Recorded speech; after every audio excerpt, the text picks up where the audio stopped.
Oke, halo teman-teman semua, apa kabar? Sekali lagi kembali bertemu dengan saya Johan. Kali ini emang gue masih sendiri ya, dan ditemani oleh teman-teman semua yang ada di ruangan ini. Thank you, ada yang datang juga jauh sih sebenarnya dari rumah gue. Rumah gue kan di Pamulang ya soalnya ya. Jadi ada yang datang, jadi thank you banget teman-teman semua sudah hadir. Ini boleh dibilang teman-teman yang mengikuti lah JRW Books Media dan juga ingin kenal lebih dekat dengan kita. Jadi bisa saling tukar pikiran, ya kasih ide juga konten-konten apa yang kira-kira kita bisa bahas nih. Dan topik kali ini, jadi thank you sekali lagi untuk masukannya ya teman-teman semua. Ini mana suaranya teman-teman semua nih? Ya thank you. Jadi ini soalnya kalau yang barusan kan kita sharing soal kita gaji awal fresh graduate baru pertama kali awal-awal kerja untuk bisa beli mobil ya, which is itu adalah salah satu aset. Dan yang juga kita harus pikirkan adalah gimana cara kita untuk bisa membeli rumah. Nah jadi di topik yang kali ini adalah kita sebagai seorang fresh graduate atau yang baru pertama kali bekerja di usia 20-an pasti rata-rata, dan bagaimana tipsnya untuk bisa membeli rumah pertama kamu. Nah, jadi pertanyaannya juga sudah dikumpulkan, jadi thank you oleh tim JRW Books Media. Dan ada kurang lebih ini ada 5 pertanyaan ya. Ini baru masuk soalnya. Nah, jadi pertanyaannya itu yang pertama sih seperti ini, kurang lebih ya. Gaji awal minimal yang worth it untuk membeli rumah. Nah ini sebenarnya sama sih ya teman-teman ya. Kebetulan ini juga tadi diskusi juga ada yang nanya, emang gaji berapa sih? Kalau ditanya pertanyaan kayak gitu pasti nggak akan ada habisnya teman-teman. Nah jadi maksudnya adalah melalui segmen ini kita sih mengencourage gaji berapapun sebenarnya, selama emang kita punya tujuan keuangan yang jelas, teman-teman yang punya targetnya ya, teman-teman pasti akan dilancarkan kok rezekinya untuk bisa beli rumah. Jadi mau gajinya 3,5 pun 4 juta, 5 juta atau syukur-syukur lebih tinggi dari itu sebenarnya bisa gitu teman-teman. Cuman paling disclaimer dari kita adalah ini again and again ya. Satu ya, usahakan tabungan ya benar-benar dialokasikan. Jadi disesuaikan dulu dengan targetnya. Jadi kalau yang kali ini benar-benar menurut saya rumah ini yang target utama, ya sudah teman-teman harus persiapkan. Jadi mungkin at that time ya sama ya kayak dulu, gue dulu punya rumah ini ya sebelum nikah. Jadi pada saat itu pun yang dilakukan adalah benar-benar ya hemat, nggak banyak pengeluaran, benar-benar kita kontrol. Karena nanti ya tujuannya supaya tadi kan kita punya dana yang lebih dari cukup pada saat nanti kita ingin membeli rumah yang emang kita cari gitu teman-teman. Sama yang berikutnya ya, kalau memang teman-teman ingin cari rumah, ini rumah ya bukan apartemen ya, ya make sure lah teman-teman juga bisa hunting cari tempatnya, karena kan juga selain selera pastikan juga sesuai dengan alokasi finansial teman-teman semua.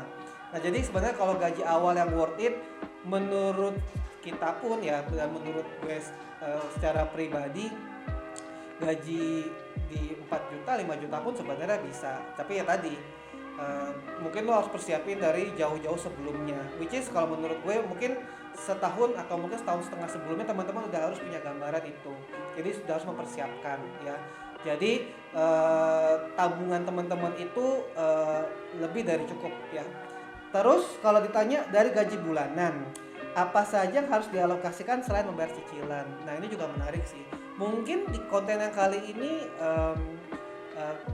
ya kita lebih share aja dulu apa yang dulu emang kita lakuin ya. Jadi kalau ditanya untuk selain untuk bayar cicilan, gaji bulanan kita buat apa lagi? Ya biasanya sih pasti kalau untuk kebutuhan ya kan pasti namanya ini berarti sudah punya cicilan rumahnya ya, berarti ya kita harus persiapin pertama ya ini isi-isi rumah nih teman-teman gitu kan, isi-isi rumah, isi-isi perabotan, dan itu juga nanti kita juga harus pikirin.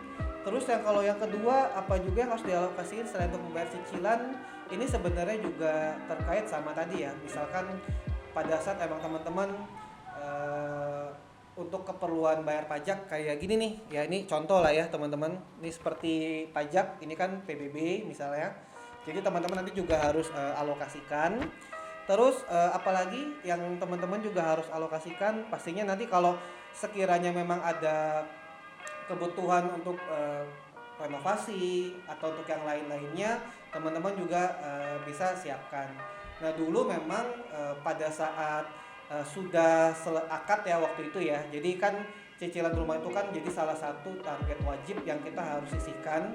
Nah di luar itu ya most likely sih itu ya emang juga gua persiapin sih. Jadi paling enggak ini ya sekali lagi pajak ya, pajak rumah PBB, jadi ini harus dialokasikan. Jadi kan kalau kalau kayak contoh kan rumah kita ini rumah gue ini 166 ya luas tanah, dan luas bangunannya 54, jadi sudah ada hitung-hitungannya. Sebenarnya kalau alokasi secara setahun itu ya nggak terlalu besar ya teman-teman kalau secara nominal.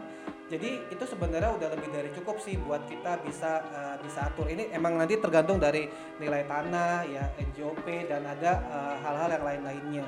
Nah jadi kalau gue itu biasanya mengalokasikan paling nggak adalah hitungannya, kalau dulu itu di angka 500.000 sampai dengan 1 juta dalam 1 tahun, itu emang gue sisihin untuk keperluan bayar pajak, walaupun pasti jauh di bawah itu ya teman-teman. Nah jadi caranya sih hampir mirip. Jadi kalau gue harus mengalokasikan 1 juta 1 tahun, ya paling nggak gue nabung nih 100.000 sebulan, walaupun kenyataannya nggak, karena kayak contoh ya, ini nanti gue mungkin boleh lah kasih lihat ya, ini nanti ini boleh dikasih lihat. Ini sebenarnya gue bayar pajak setahun itu pun juga angkanya nggak nyampe 500.000 sih gitu teman-teman. Cuman ada bagusnya ya kita sisihkan lebih lah teman-teman. Terus kalau tadi misalkan untuk keperluan isi-isi perabot, kita itu juga dulu nganut modelnya sebelum gue married sama Tika, dan setelah married pun kita nggak yang langsung isi gitu loh ya, kita nyicil. Jadi benar-benar nggak ngoyo ya, kayak ngisi meja makan ya, lalu meja ini malah justru malah baru ini kita malah nggak malah ini kita punya di 8 tahun lah usia kita nikah, meja-meja kayak gini. Jadi awal-awal kita justru kayak sofa segala macam, kita nggak terlalu ngoyo sih.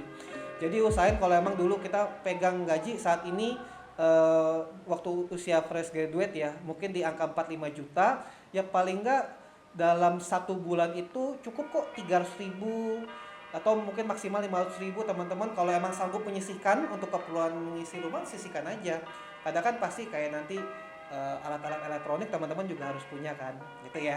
Sama yang penting soal keperluan renovasi, which is mungkin nggak langsung saat itu juga waktu beli rumah, tapi kan namanya kita punya keinginan ya teman-teman ya. Renovasi ini kan juga tergantung selera dan emang tergantung nanti pengen akan seperti apa. Cuman prinsipnya sih kayak tadi aja ya, better sisihkan gitu teman-teman. Nanti mungkin kita akan kasih deh gambaran detailsnya, kira-kira angkanya akan mesti di angka berapa aja. Tapi itu kurang lebih menjawab ya, karena request dari teman-teman juga pengennya jangan yang terlalu mendetail banget, tapi paling nggak ada gambaran. Nah ini juga semoga menjawab. Terus yang nomor 3, langkah-langkah apa saja harus diperhatikan sebelum membeli rumah. Nah ini juga menarik sih teman-teman. Jadi kalau langkah-langkah apa saja harus diperhatikan, mungkin ada bagusnya kita ngukur dulu deh kemampuan finansial kita. Jadi maksudnya kalau masih awal-awal kerja ya baiknya sih ya persentase hutang ya, hutang pribadi kayak, apalagi mungkin yang sudah punya kartu kredit gitu ya, better kalau bisa diminimalkan teman-teman. Kenapa? Karena itu nanti akan pengaruh banget.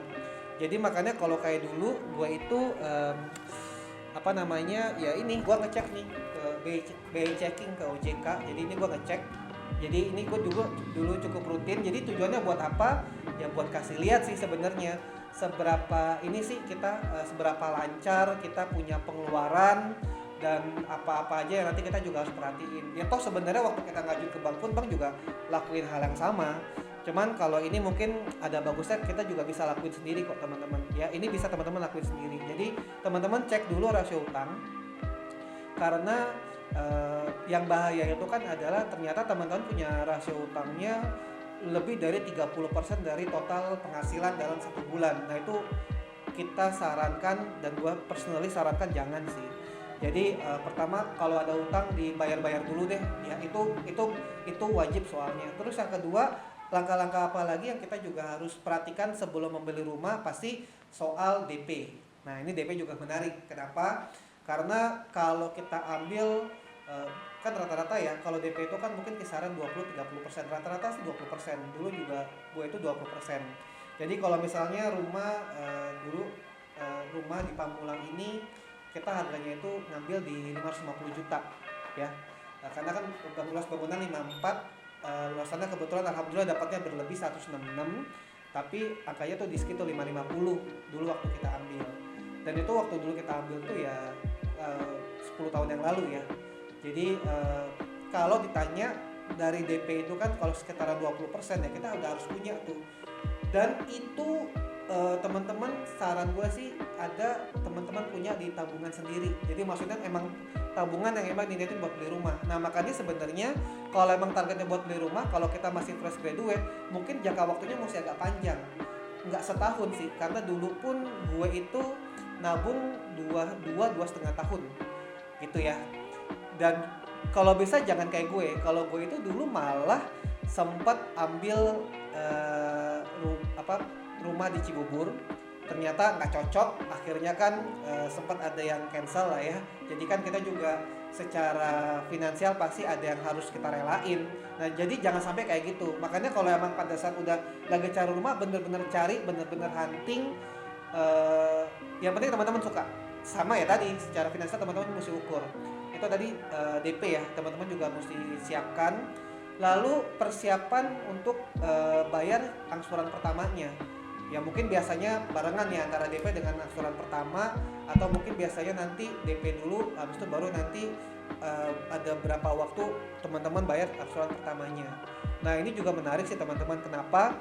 Karena kesiapan membayar angsuran pertama itu juga sangat-sangat kritikal. Jadi kalau ternyata angsuran pertama ya dapatnya ya, kalau dulu kita pernah dapat di 2,5 tiap angsurannya ya, usahakan ya harus punya spare-nya lebih dari itu. Jadi kalau prinsipnya tuh gini, kalau cicilan rumahnya 2,5 juta berarti gue alokasi 3 juta. Maksudnya gitu ya teman-teman ya. Jadi kita punya spare. Terus apalagi mungkin sebenarnya sih kalau gue mungkin fokusnya lebih ke situ. Jadi ya pasti DP, angsuran pertamanya, lalu kalau yang lainnya sih gue nggak terlalu ingin fokusin sih. Jadi bener-bener amanin dulu ketiga itu, tapi gue lebihin. Jadi kurang lebih seperti itu ya teman-teman. Jadi supaya ini juga bisa menjadi pegangan buat kita. Ada bagusnya waktu udah mulai membayar seperti itu, teman-teman udah punya ruang nafas yang juga lebih enak sih ya. Terus kalau ditanya langkah-langkah apa lagi harus diperhatiin untuk sebelum membeli rumah, ya pasti ya kayak faktor lokasi, usahakan yang aksesnya gampang, banjir itu juga pengaruh ya, karena itu juga pasti jadi salah satu penilaian juga. Terus kalau biasanya teman-teman nanti kalau untuk keperluan yang lain-lainnya selama dua utama itu tadi aman, ya insya Allah kedepannya juga akan lebih aman, kurang lebih itu. Nah terus bagaimana simulasi pembiayaan cicilannya? Itu nanti kita akan gambarin deh ya, nanti ada di whiteboard, kita nanti akan gambarin simulasinya. Oke teman-teman, jadi kita lanjut sekarang simulasi pembayaran cicilan. Jadi balik lagi ya, gue bukan orang bank, tapi ini adalah simulasi sederhana aja teman-teman. Jadi balik lagi ya, ini harga rumah yang dicontohkan adalah 400 juta. Teman-teman basically bisa cari ya harga rumah yang 400 juta, tapi pastinya nggak di tengah kota ya teman-teman ya, itu intermezzo aja sedikit. Jadi kalau dengan DP 20%, maka nanti kita harus punya dulu secara dananya adalah 80 juta. Nah makanya kan kalau tadi gue juga contohkan, kalau punya 80 ini jangan ngepas, kita harus punya buffer. Tapi ini adalah angka yang kita harus sediakan ini minimal. Ya tapi idealnya harus lo siapin buffer, oke? Terus kalau teman-teman lihat dengan tenor 15 tahun, karena ini kan contohnya adalah flat ya atau rata dalam 1 tahun, maka jumlah pinjamannya itu adalah menjadi 320 juta. Berarti secara cicilan per bulannya ini kalau kita langsung buletin itu sebenarnya 2,87. Tapi di sini gue akan buletin aja biar sederhana ya teman-teman. Itu ada di 3 juta per bulan. Sebenarnya ini 2,87 tapi jadi 3 juta per bulan. Nah harapannya adalah apa? Teman-teman nanti bisa lihat bahwa sebesar inilah gue mesti siapin dana minimal. Tapi jangan ngepas. Jadi tolong banget jangan ngepas. Dan ini teman-teman juga harus lihat estimasinya. Makanya nanti paling tidak ini adalah alokasi wajib yang harus disisihkan rutin setiap bulan ya teman-teman. Jadi itu adalah simulasi sederhananya. Semoga membantu dan thank you teman-teman. Jadi sebenarnya waktu itu kita ambilnya tenor 15 tahun. Jadi dan prinsipnya teman-teman ya sesuaikan juga ya. Kalau emang nanti ternyata bisa dicepetin, punya kemampuan finansial lebih bagus lagi, teman-teman cepetin. Jadi nanti kurang lebih simulasinya itu adalah dari kita akan hitung dari harga properti, harga rumahnya.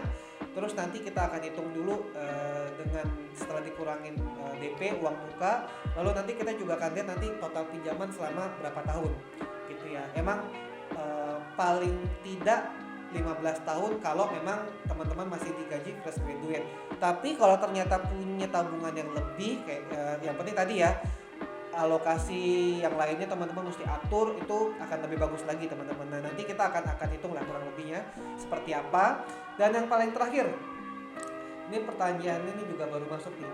Jika gaji awal bekerja belum mencukupi buat beli rumah, apa saran yang bisa diberikan? Ya, kalau boleh saran, kalau memang gajinya belum cukup, apalagi tabungannya belum cukup, simple, cukupin dulu tabungannya. Jadi kalau memang ternyata teman-teman kayak tadi ya, ternyata harga yang bisa kita targetin di harga rumah mungkin 400-500 juta dan teman-teman harus hunting di beberapa area, beberapa daerah, teman-teman harus lakuin itu dan fokus nabung dulu, bener-bener nabung dulu. Jadi ya kalau dulu memang yang gue lakuin itu karena dulu masih single, ya mungkin dulu gue pernah ekstrim sih 50% dari income ya gue sisihin. Terus waktu itu ada kayak bonus tahunan, terus ada insentif yang lainnya, itu juga harus disisihin. Jadi benar-benar gaya hidup semua segala macam ya kita kurang-kurangin. Jadi sebenarnya sarannya sih ada di situ. Jadi pada saat tabungan cukup, semuanya cukup, waktu ambil beli rumah, kita pasti akan lebih pede, itu satu. Yang kedua ada ruang buat nafas. Karena kita juga nggak pernah tahu ya teman-teman, di perjalanannya kita kan mungkin akan ada beberapa biaya-biaya emergensi yang kita harus keluarkan. Tapi paling nggak alokasi utamanya harus ada dulu. Oke? Kurang lebih itu teman-teman. Jadi semoga ini juga bahasanya tidak terlalu berat. Karena memang titipan pesannya itu paling nggak ada insight yang bisa jadi pegangan buat teman-teman yang saat ini sedang menonton di JRW Box Media. Oke ya? Jadi semoga itu saja teman-teman semua. Hopefully ini juga bisa jadi salah satu insight awal.